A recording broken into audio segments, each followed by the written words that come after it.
En aquel tiempo, Jesús y sus discípulos se dirigieron a la aldea de Cesarea de Filipo. Por el camino preguntó a sus discípulos: ¿quién dice la gente que soy yo? Ellos le contestaron: unos Juan el Bautista, otros que Elías, y otros que uno de los antiguos profetas. Y él les preguntó: ¿y ustedes quién dicen que soy yo? Pedro le contestó: tú eres el Mesías.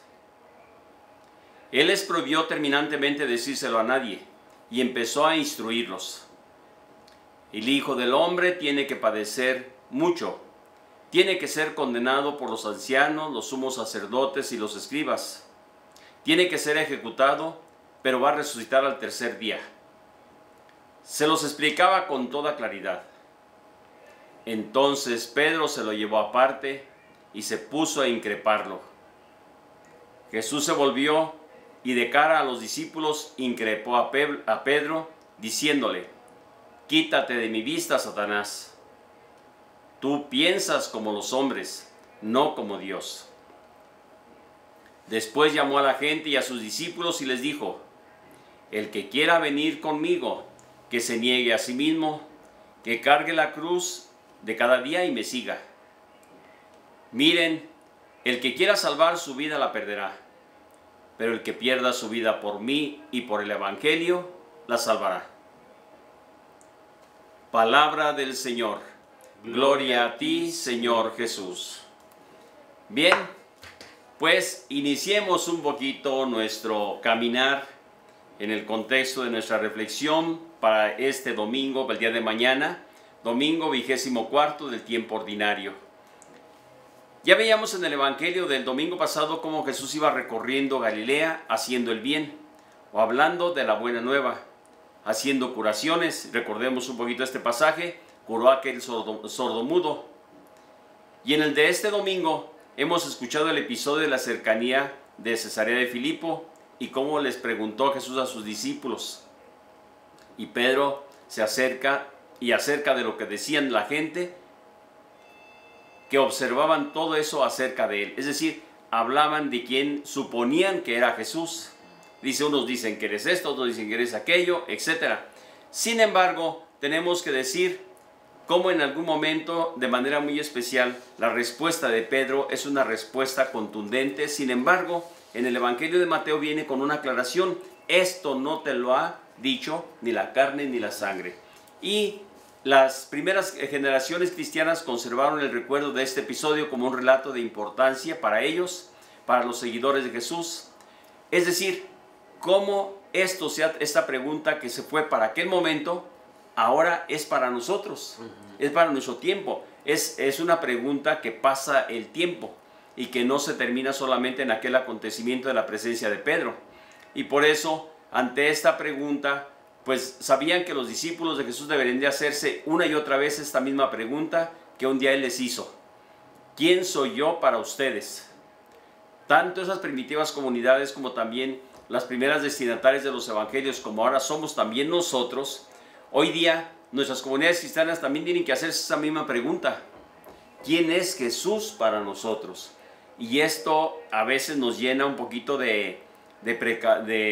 diríamos, ¿cómo diríamos? Con cierto temor de la lejanía que a veces va teniendo la gente, sobre todo en el contexto de la presencia de Jesús. ¿Quién va siendo Jesús para la gente?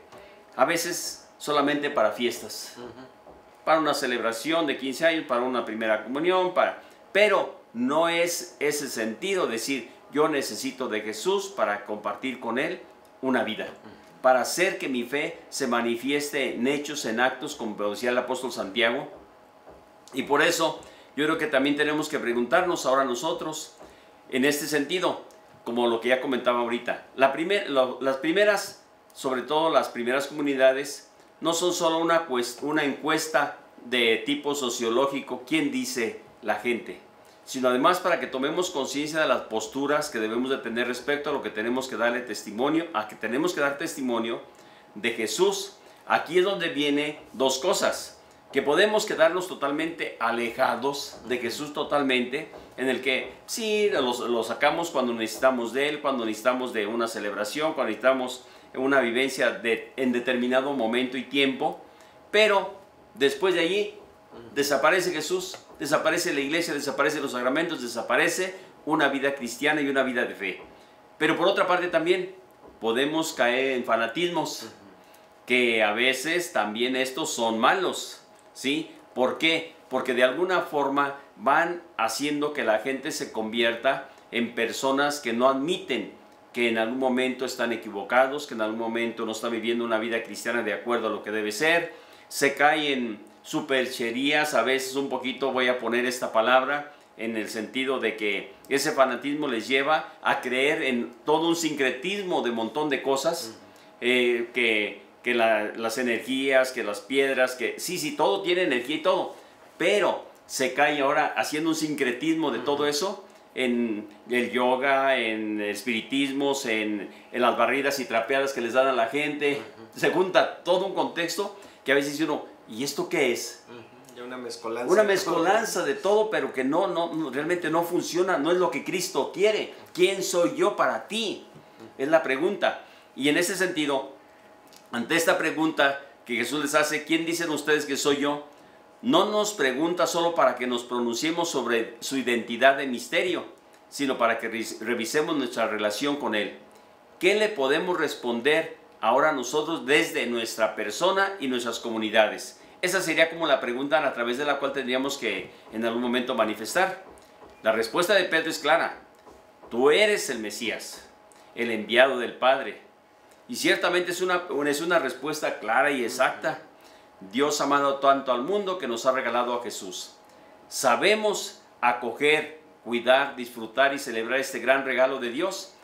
Esto es lo que estamos ahorita sobre todo planteándonos. Sin caer en esos fanatismos, tenemos que decir, ¿es Jesús el centro de nuestra vida ordinaria, de nuestras celebraciones, de nuestros encuentros, nuestras reuniones y celebraciones que tenemos sobre todo como cristianos?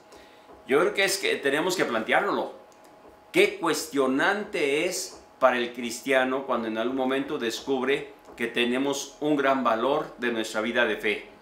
Pero cuando lo dejamos solamente como para ocasiones, para situaciones, para acontecimientos, yo les digo, ¿saben qué? No responde a lo que es nuestra vida cristiana. Y ahí es donde viene la necesidad de dar esa respuesta del mismo Pedro. Tú eres el Mesías, y que lo sintamos, lo vivamos. Por eso Pedro dijo también en algún momento, Señor, ¿a dónde iremos? Tú tienes palabras de vida eterna. ¿Con quién iremos más? No podemos, no hay nada más. Entonces ahí es donde tenemos que descubrir también que al final de cuentas todo esto pues está más que claro. Jesús es el Mesías enviado por Dios y los discípulos lo siguen para colaborar con Él. Aquí viene la otra parte, la secuencia y la consecuencia de creer en Jesús. Es decir, colaborar con Él implica que yo conozco a Jesús, conozco lo que Él me ha dicho y me ha enviado. Y precisamente hace 3 domingos hablábamos un poquito del amor. ¿Cuál es el camino más grande que Jesús propone? Ama. Ama a tu prójimo, sé generoso, dale a tu prójimo, apoya a tu prójimo. El apóstol Santiago lo está diciendo de manera muy clara, sobre todo a través de esta lectura que acabamos de escuchar. Muéstrame tu fe, que con mis obras yo te mostraré mi fe. Aquí es donde viene, yo creo que una de las respuestas más grandes que tenemos que en algún momento descubrir, sobre todo en nuestra vida personal. ¿A qué estamos llamados nosotros? Sin caer en los fanatismos y en los sincretismos de religiones y otros tipos de movimientos religiosos que por ahí existen, tenemos que aprender a vivir nuestra vida cristiana siguiendo a Pedro, que escuchó al maestro, que descubrió en el maestro quién era, que en su caminar hizo que en algún momento, después de que él fue al cielo, que Jesús se subió al cielo, nos deja a Pedro como cabeza y continúa la obra que le había encomendado su maestro. Tú eres Pedro, tú eres roca, y sobre esta roca edificaré mi iglesia.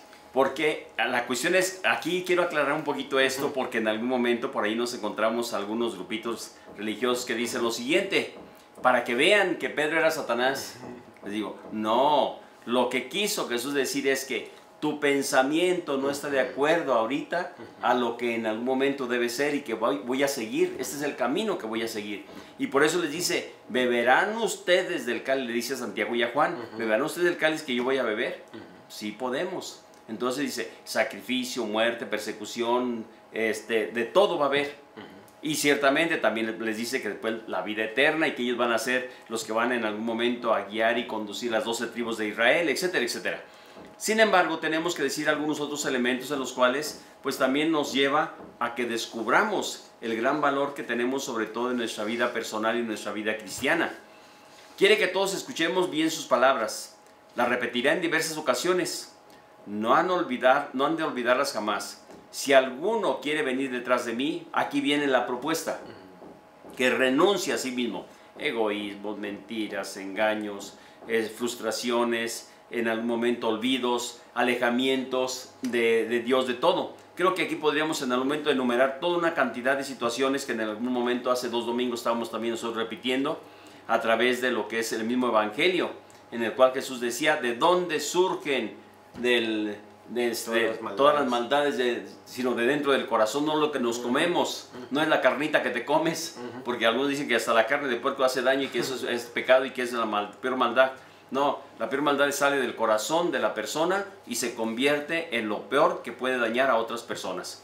Por eso, la respuesta de Jesús en este caso, sobre todo tenemos que declararlo con toda tranquilidad. Renuncia a sí mismo. Luego dice, que cargue con su cruz de cada día y que me siga. Ahí vienen las situaciones de la familia, las situaciones de la sociedad, las situaciones económicas, las situaciones de trabajo, las situaciones en algún momento que nos rodean. Cargue con su cruz de cada día y que me siga. Por eso también ciertamente tenemos que aprender a ser agradecidos con Dios. Yo creo que una de las cosas muy importantes en la vida es aprender a agradecer a Dios siempre y cada día. Yo les estaba diciendo, en eso ya he estado diciéndoles un detalle. Ante esta situación de pandemia y todo esto que a veces nos rodea, tenemos que cuestionarnos nuestra realidad humana, nuestra persona. Yo les decía, ¿qué le diría yo al Señor el día que llegara el último día para mí? Algo muy sencillo. Primero, un agradecimiento. Agradecer a Dios por la vida, por todo lo que me concedió, por la oportunidad de poder compartir mi vida con muchísimas personas a las cuales en algún momento pude realizar sobre todo ese servicio de estar con y acompañar, de vivir cerca de, y yo creo que esto es maravilloso.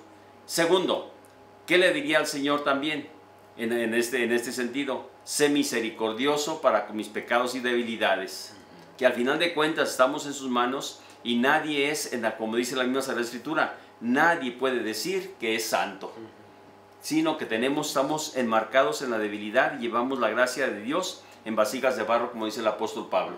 Y aquí es donde viene otra de las cosas muy importantes en algún momento, que aceptemos vivir ese esfuerzo de vivir de acuerdo a sus enseñanzas y con las obras, como dice el apóstol Santiago y como ya nos señalaba ahorita Jesús un poquito antes.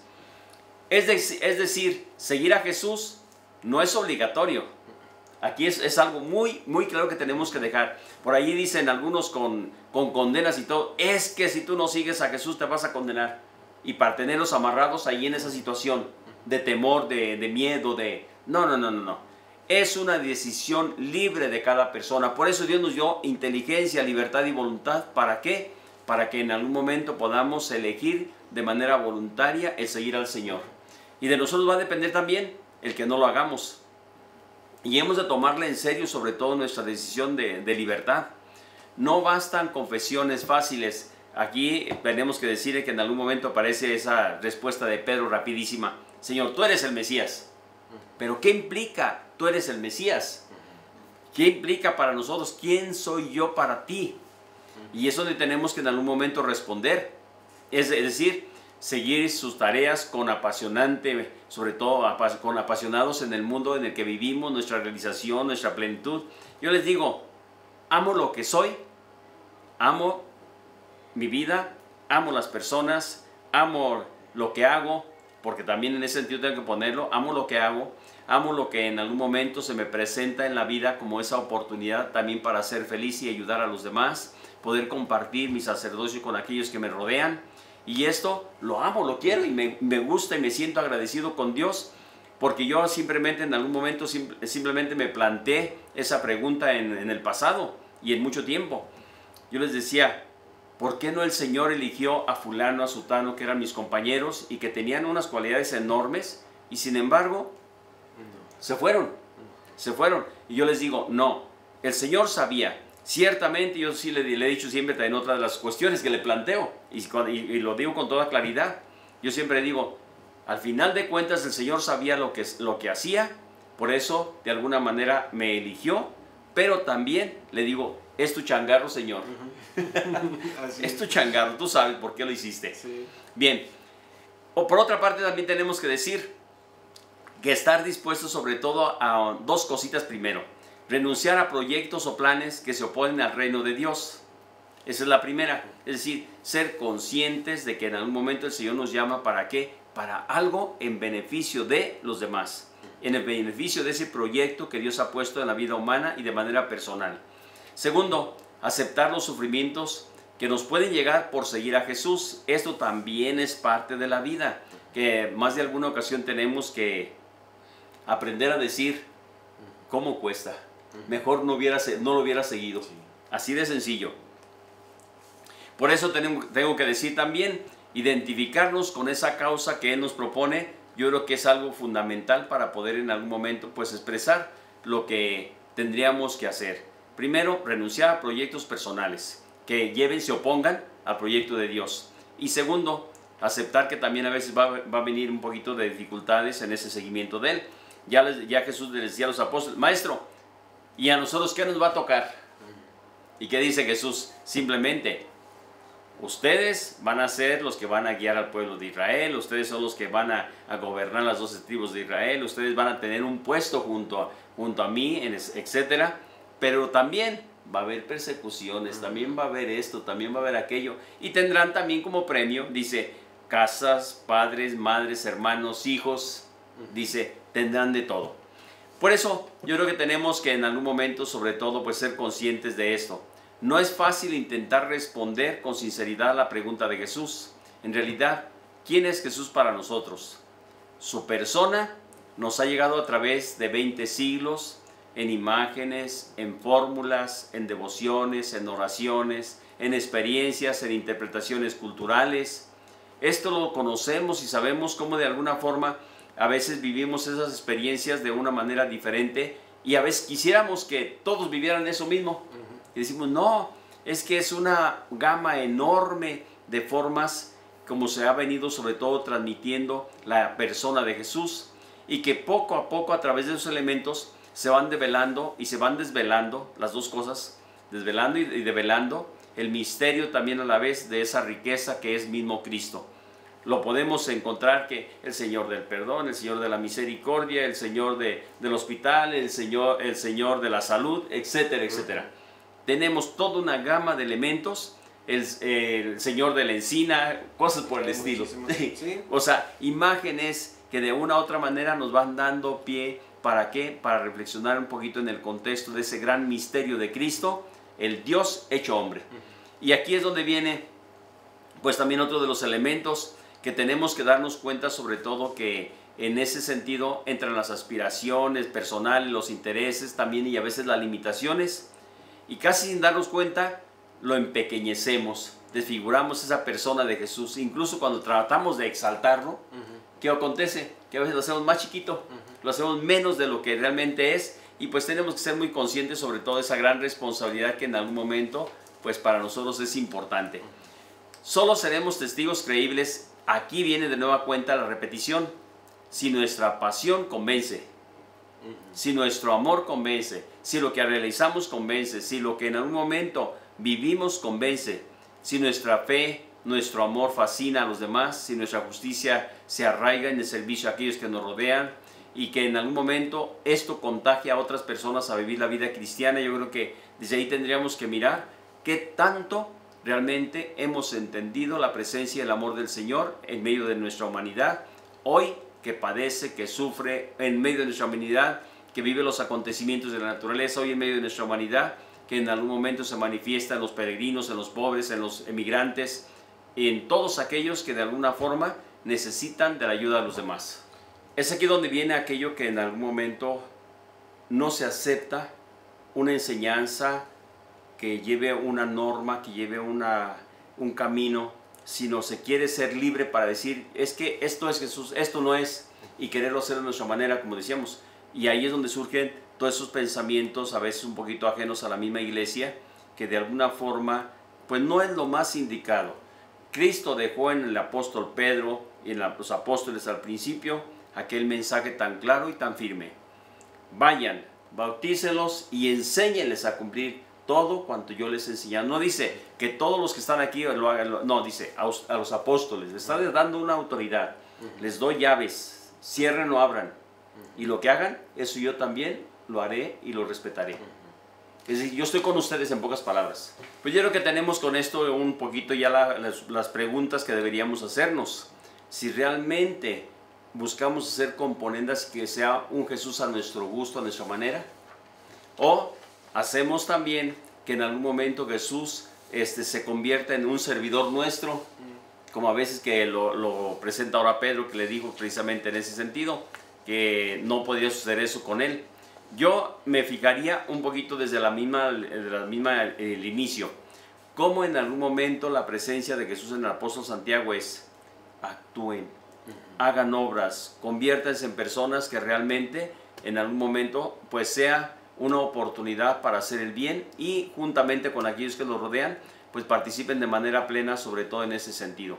Yo creo que desde ahí tendríamos que mirar un poquito más en este aspecto del encuentro de Jesús con nosotros, el encuentro de Jesús en la iglesia, que no sea de oportunismo solamente y de celebraciones particulares o celebraciones especiales, sino sea una celebración constante y presente de ese reconocimiento de Jesús en medio de nosotros.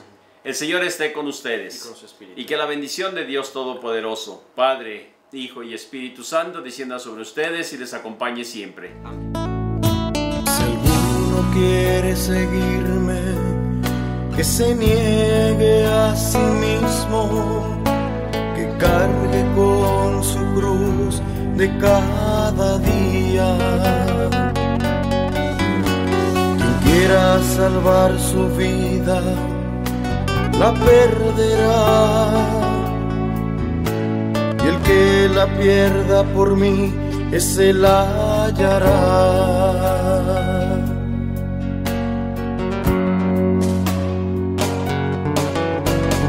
Toma tu cruz y sígueme, y la salvación te daré. Toma tu cruz y sígueme, y la salvación te daré.